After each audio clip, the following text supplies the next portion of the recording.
नअब्दुहु व इय्याका नस्तईन।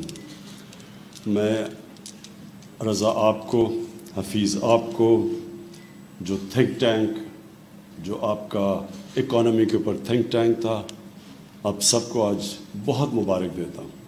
हाँ, मुर्तज़ा आपको, क्योंकि मुर्तज़ा वाशिंगटन से छोड़ के अच्छी नौकरी आए हैं पाकिस्तान।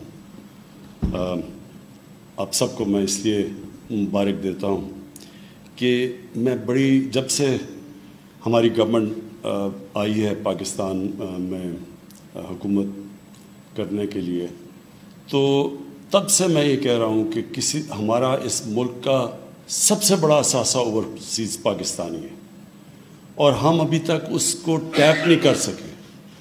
इस बड़े एसेट को हम सही तरह उसको टैप नहीं कर सके।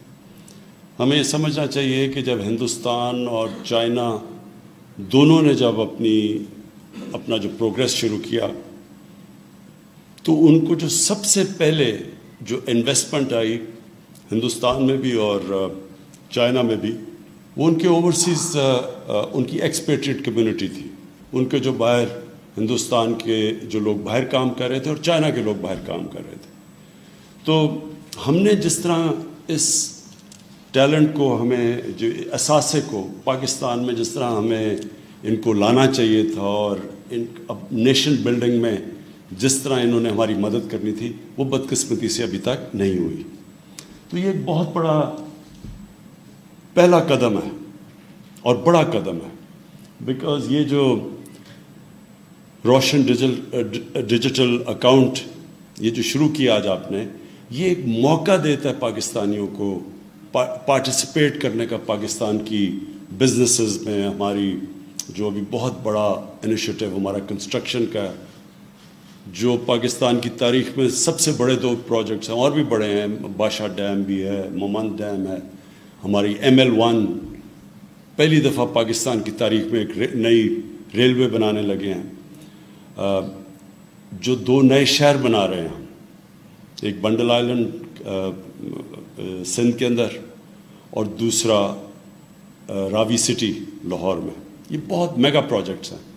इन सब में हमें ओवरसीज़ पाकिस्तानीज़ को हमने पार्टिसिपेट करवाना है, इन्होंने शिरकत करनी है इसमें।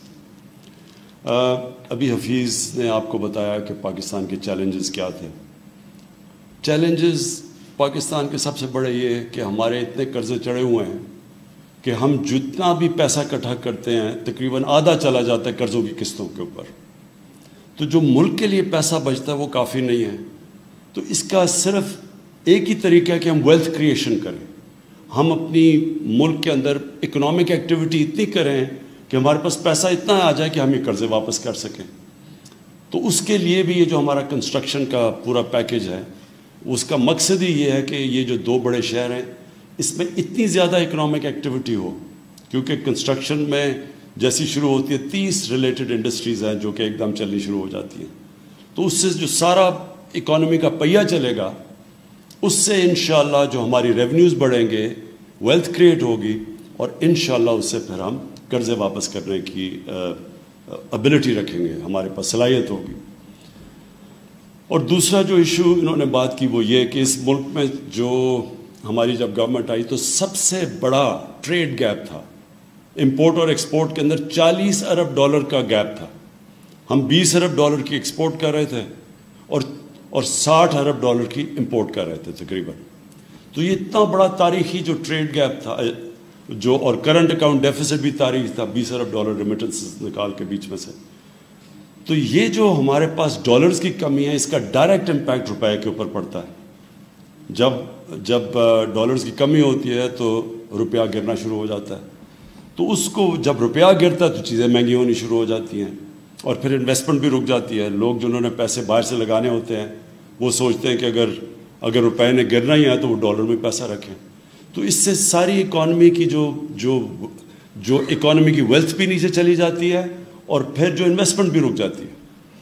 तो इसके लिए एक तो ये वेल्थ क्रिएशन और दूसरा डॉलर्स हम कैसे बढ़ाएं, इसके लिए ओवरसीज़ पाकिस्तानी की हमें बहुत ज़रूरत है। रेमिटेंसेस उनकी बढ़ गई हैं, लेकिन हम ऐसी चीज़ चाहते हैं कि उनकी अब इन्वेस्टमेंट आए हमारे मुल्क में। ابھی تک ہم ان کو کوئی وائبل چیزیں نہیں پریزنٹ کر سکے انویسٹ کرنے کے لیے. جو کرتے بھی ہیں انفارچونیٹلی ہمارا سسٹم جیسے ایز آف ڈوئنگ بزنس آسانیاں ہوتی جائیں گی انویسٹرز کے لیے تو انشاءاللہ وہ ادھر بھی آئیں گے. لیکن یہ جو ہمارے 2 میگا پروجیکٹس ہیں اس میں کیونکہ عموماً وہ پراپرٹیز میں انویسٹ کرتے ہیں تو یہ بہترین ان کے لیے اپرچونیٹیز انویسٹ کرنے کی ہوں گی. میں ایک چیز اب اوورسیز پاکستانی اس کے اوپر کہہ دوں. ہمارے ملک میں پتہ نہیں یہ کیا مسئلہ ہے لوگوں میں کہ وہ اوورسیز پاکستانیز کو یا ڈیول نیشنل کو ایسے سمجھتے ہیں جیسے وہ کوئی ملک کے غدار ہیں. سسپیشن سے دیکھا جاتا ہے جی وہ ڈیول نیشنل ہے. پہلے یہ ہم سمجھیں کہ یہ کیوں 90 لاکھ تقریباً پاکستانی باہر کیوں گئے, کیونکہ یہ زیادہ تر ہم نوکریاں نہیں دے سکے.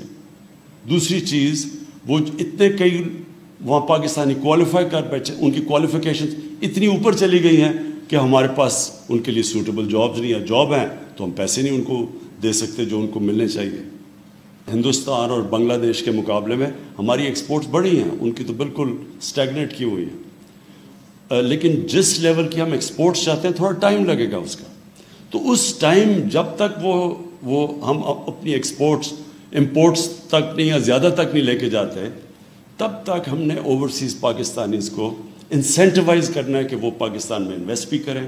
ان کے لیے آسان ہو پاکستان میں اپنا پیسہ لانا, اور جس طرح رضا باقر نے کہا اگر وہ باہر بھی نکالنا چاہتے ہیں واپس لانا چاہتے ہیں تو وہ بھی ان کے لیے آسان ہو.